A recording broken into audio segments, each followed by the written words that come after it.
How to fix Facebook Marketplace not showing up. Let's get started. Open your Facebook app. You will land to the home page. Now head towards the menu page. Once you land to the menu page, at the top right corner you will find this settings icon. Click on it. With that, you will land to the settings and privacy page. Now at the top right you will find this search icon. Click on it. Now type in navigation bar and search for it.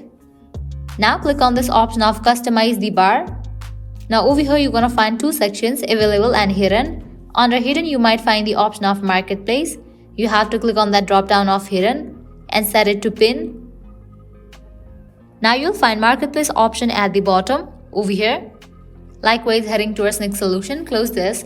Launch your App Store or Play Store. Search for the app Facebook. After app appears, at the right corner of the app, you'll find the option of open or update. If you find the option of update, just click on it and update the app to its latest version. Once you do that, you can check whether your problem has been solved or not.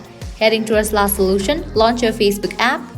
Now head towards the menu page, scroll all the way down, click on this drop down for help and support. Open this option to report a problem. Now click on report problem. Click on include. Scroll and find the option of marketplace. Once you find it, open it. Now over here you have to explain about an issue that marketplace is not showing up, and then you can send it. By applying all these solutions, your problem will be fixed. So this is how you can fix Facebook Marketplace not showing up. At the end, if you guys find this video helpful, don't forget to like, share and subscribe to our channel. Thank you.